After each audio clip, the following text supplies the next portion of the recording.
Naibu Rais William Ruto ametoa wito kwa kiongozi wa upinzani Raila Odinga kumuunga mkono katika uchaguzi mkuu wa mwaka 2022.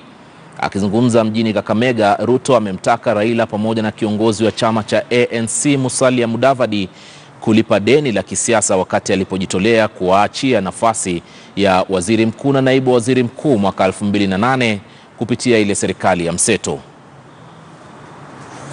Muniombee hawa ndugu zangu wawili kwamba kwa sababu Ruto aliwaachia ile ya Prime Minister mkagawana.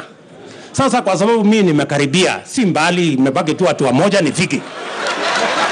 Hawa ndugu zangu wawili wakinisaidia iko makosa? Iko makosa kweli? Sasa Musalia tafadhali my friend. Unajua saa zingine ni mzuri tukue wangwana. Na naomba kwa unyenyekevu, sisemi kwa lazima. Lakini mzuri niseme ama ni namna gani? Heri niseme msiniambie siku nyingine mbona ulikuwa na maneno na haukusema. Mimi nauliza nyinyi, mnaona hapo iko makosa kweli? Kwa sababu ile mimi niliwasaidia. Ule akakuwa prime minister, ule mwingine akakuwa deputy. Saa hii mimi ndio nimekaribia. Sasa wakiniunga mkono iko makosa?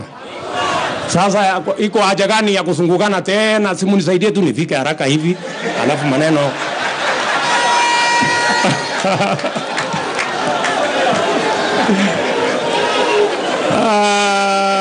mambo ndio hiyo.